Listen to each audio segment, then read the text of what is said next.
Bonjour madame et monsieur, soyez les bienvenus dans notre école, les Sœurs de Rosaire.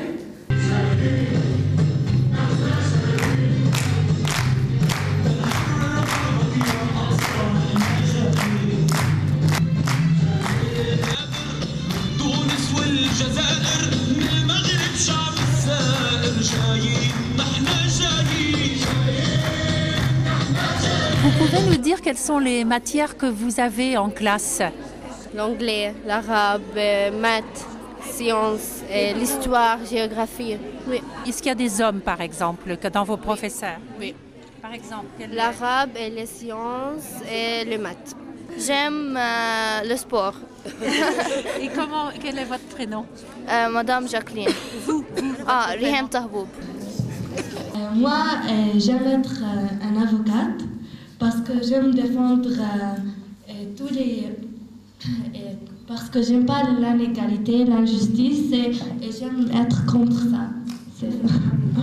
Quand tu veux choisir oui, un métier ou quelque chose en futur, ce n'est pas très facile pour nous, c'est très difficile. Ça commence.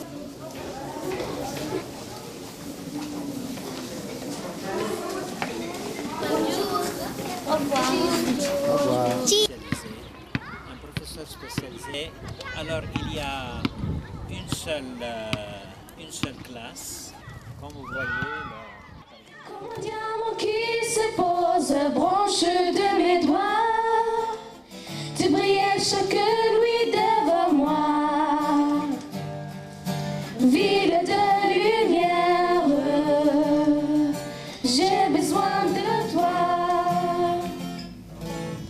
Mais tu murs de sable rose en perdent l'air éclat, sous les ombres noires des soldats. Ville de lumière, quand il fait de toi, ne plus pleurer, rester là, à se demander pourquoi. Donc CO1, CO2, donc ils n'ont que 2 périodes par semaine, ça veut dire à peu près 2 heures.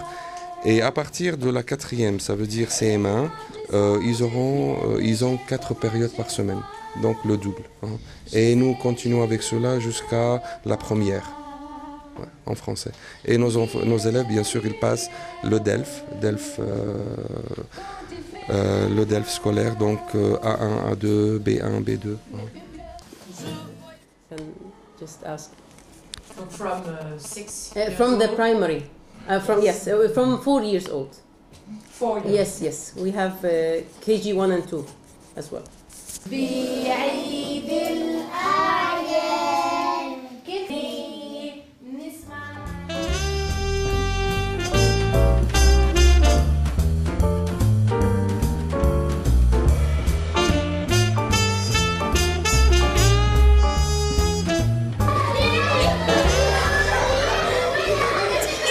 Vous avez 10 ans.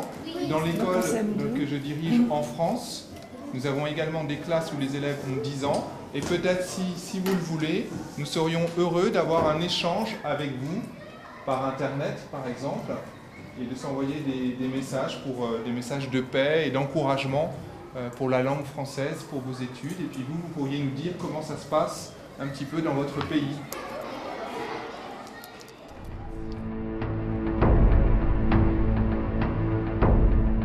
Taïbé est entouré de grandes implantations et des villages musulmans. Et on pense que c'est très important que les enfants apprennent à vivre, à grandir ensemble et à se connaître, à ne pas avoir peur des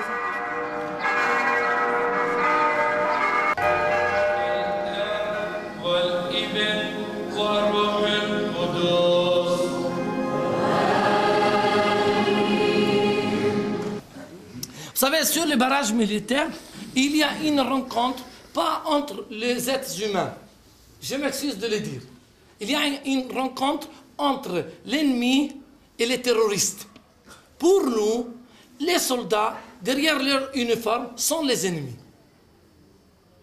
Pour eux, parce que nous sommes arabes et palestiniens, nous sommes des terroristes. Parce que le plus important dans ce pays, mes amis, ce n'est pas les êtres humains. C'est la carte d'identité que vous avez sur vous. C'est bien? Alors, nous perdons notre humanité. Alors moi, j'ai développé le mécanisme d'obliger les soldats à reconnaître mon humanité en reconnaissant avant son humanité. Alors comment ça fonctionne ce mécanisme? Quand vous arrivez à un barrage militaire, il faut se préparer bien, être en bonne forme, commencer à sourire, être courageux, ne pas avoir peur, commencer à parler avec lui avant qu'il vous demande vos documents, essayez avec créativité de dire une anecdote et après 15 secondes, tout écroule. Il y a une autre rencontre entre man to man, homme à homme, face à face, face to face. À tel point qu'il oublie de me demander mes papiers et je passe. Vous savez, mais c'est-à-dire, si moi, qui est prêtre, dois faire tous ces chinoiseries pour passer, comment faire avec un pauvre Palestinien qui chaque jour est humilié par les Israéliens? Donc je vais faire une distinction entre le peuple juif, qui pour nous comme chrétiens sont nos frères aînés, entre l'État d'Israël, qui est force d'occupation. Vous savez, il y a des accords de paix avec l'Égypte depuis 26 ans. Est-ce qu'il y a de paix? Il n'y a pas. Il y a des accords de paix avec la Jordanie depuis 14 ans. Est-ce qu'il y a la paix? Il n'y a pas la paix. Parce que ce sont des accords de paix sur le papier et entre les gouvernements. Tandis qu'ils ne sont pas dans le cœur et entre le peuple. Éducation et réconciliation, pour moi, il n'y aura pas de paix dans cette terre s'il n'y a pas une réconciliation. Comme dit votre grand écrivain Antoine de Saint-Exupéry, il faut s'apprivoiser.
Nous avons beaucoup de difficultés ici.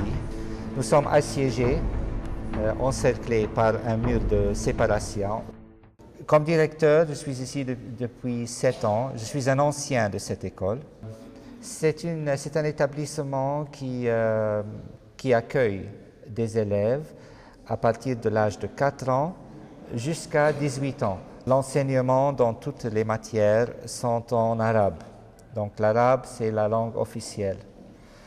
Et c'est la langue d'enseignement. Mais en plus, nous donnons l'anglais et le français. Comme vous le savez, la communauté ici n'est pas francophone. C'était plutôt anglophone à cause de la colonisation anglaise au début du XXe siècle. Mais le français a commencé dans cet établissement dès sa fondation, donc depuis 1893. Oh, Champs-Élysées, oh, Champs-Élysées, au soleil, sur la pluie, à midi, il y a tout ce que vous voulez aux Champs-Élysées. Notre école, comme ici, c'était le centre de l'action politique.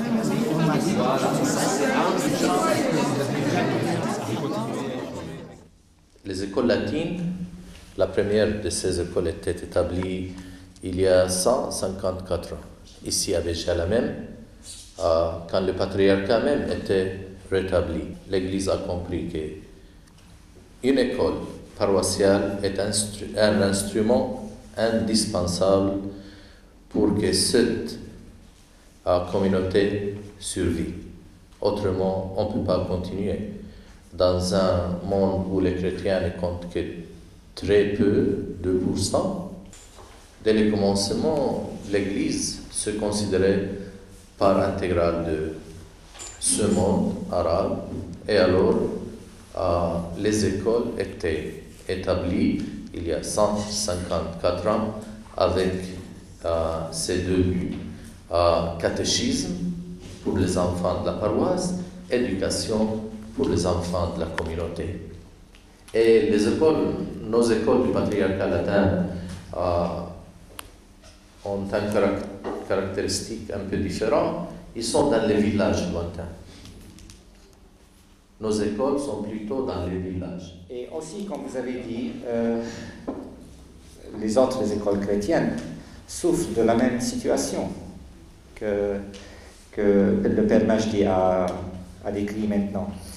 Nous avons plusieurs établissements dans ce pays ou dans ce secteur Terre Sainte Jordanie, mais 4 frontières séparées et souvent c'est impossible de les traverser. Donc nous souffrons. Et comme vous avez vu, donc vous êtes à Ramallah ici, c'est l'église catholique, la Sainte Famille. Et comme vous avez toujours et partout où on a la paroisse, on a l'école. Donc on a cette école depuis plus que 150 ans, cette école catholique qui est à Ramallah. Et c'est une école des écoles catholiques du patriarcat latin en Jordanie, en Palestine et en Israël et Gaza aussi. Nous avons 560 élèves à l'école. C'est une école mixte, chrétiens et musulmans, filles et garçons, de la maternelle jusqu'à le bac. Je m'appelle Lara Malki, je suis une prof de français ici, à l'école de Ahliya. J'ai terminé mes études à l'université de Birzeit. D'abord, j'aime beaucoup la langue française, j'aime la France. Et c'est pour ça que j'ai choisi de continuer mes études à l'université, de faire de la langue française. Après, je suis allée en France, à Montpellier, pour 1 an. J'ai enseigné l'arabe là-bas pour des élèves français. Moi, je trouve beaucoup de difficultés ici parce qu'il n'y a pas beaucoup de profs et j'ai 28 heures par semaine. Et pour moi, c'est un peu beaucoup parce que je n'ai pas beaucoup d'expérience.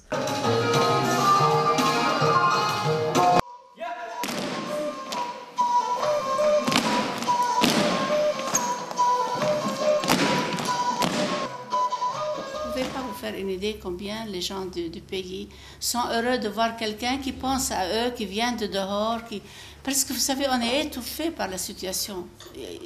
Ça dure, ça dure, ça dure. Ils sont vraiment heureux de dire, bon, voilà, un groupe français a pensé à venir à Ramallah pour nous rencontrer. On est bien ici, mais c'est plein de difficultés aussi. Et on lutte pour garder sa foi, pour éduquer les enfants, pour donner du courage aux parents. Si vous savez combien on lutte. La vie n'est pas facile chez nous. Et pourtant, nous sommes heureuses. On est heureux. L'Orient, c'est joli, on a du soleil, on est bien. Je ne peux pas dire qu'on est malheureux. Mais au fond de nous-mêmes, nous avons besoin d'une force qui nous aide à vivre ici.